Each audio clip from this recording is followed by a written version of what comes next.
Que a graça do Senhor Jesus esteja sobre a tua vida. Vamos para o resumo do capítulo 18 de Jeremias, que é uma passagem significativa no livro profético, onde Deus usa uma metáfora poderosa para ilustrar sua relação com Israel e com as nações. Este capítulo se insere no contexto mais amplo do ministério de Jeremias, que ocorreu durante um período de grande turbulência para o reino de Judá, especialmente com a crescente ameaça do Império Babilônico. No capítulo 18, já de início, nós encontramos a metáfora tão famosa do oleiro e do barro, visão que Deus dá a Jeremias e que nos traz tantos ensinamentos. Deus instrui Jeremias a ir à casa de um oleiro. Lá ele observa o oleiro moldando um vaso de barro, mas o vaso se estraga em suas mãos e o oleiro o refaz conforme lhe agrada. Deus usa essa imagem para transmitir a mensagem de que ele tem o poder de moldar as nações e os reinos, assim como o oleiro molda o barro. Se uma nação não agir conforme seus propósitos, ele pode destruí-la ou refazê-la.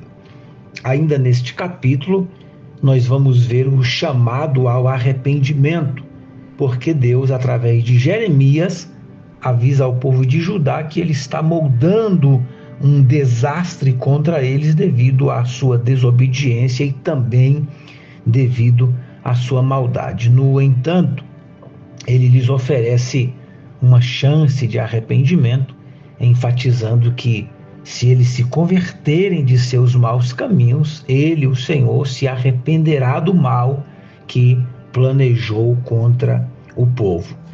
Ainda vemos a rejeição da mensagem, porque, apesar do aviso, o povo rejeita a mensagem de Jeremias, dizendo que seguirão os seus próprios planos e continuarão em seus caminhos obstinados e pecaminosos. Ainda no capítulo vai aparecer as consequências da desobediência. Deus expressa sua frustração e o seu desapontamento com Judá, destacando a ingratidão e a rebeldia do povo. Ele prevê que a terra deles será desolada e eles serão motivo de espanto e também de zombaria entre as nações. O capítulo vai terminar com uma oração de Jeremias pedindo a Deus que vingue a traição dos seus inimigos que planejam prejudicá-lo.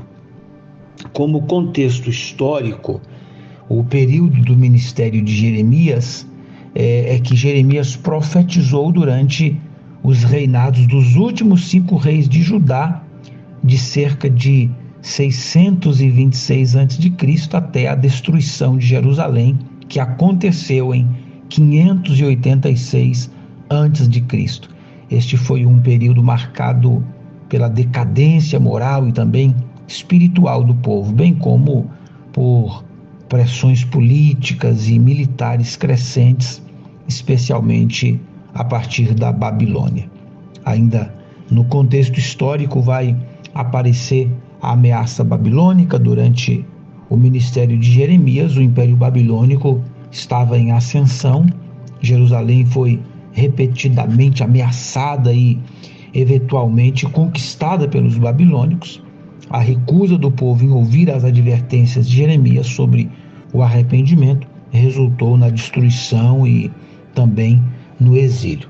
A mensagem de Jeremias, muitas vezes chamado para profetizar e profetizar em lágrimas, devido à sua mensagem de julgamento e tristeza pelas calamidades que ele previa para o seu povo.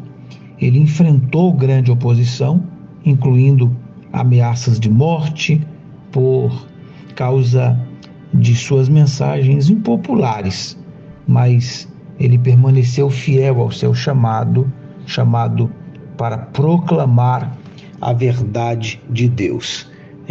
Muitas vezes nós desejamos sermos usados pelo Senhor, mas colocamos o foco somente em sermos usados para sermos aplaudidos. Muitas vezes Deus vai nos dar uma mensagem e uma missão onde o aplauso não faz parte, e sim a rejeição, e mesmo assim a gente precisa, como Jeremias, se colocar fiel e não se vender, porque nós fomos chamados para fazer a obra de Deus. Para terminar o capítulo 18, ele destaca a soberania de Deus sobre as nações e também a sua misericórdia em oferecer uma chance de arrependimento, enquanto também sublinha as consequências inevitáveis da desobediência e da rebeldia do povo. Deus sempre soberano, mas sempre manifestando a sua misericórdia quando fala com o povo e dá ao povo um tempo para o arrependimento. Que nós entendamos que somos como barro na mão do oleiro e que a gente aprenda a viver na dependência de Deus e cumprir o ministério que recebemos do Senhor. Que Deus te abençoe no nome de Jesus.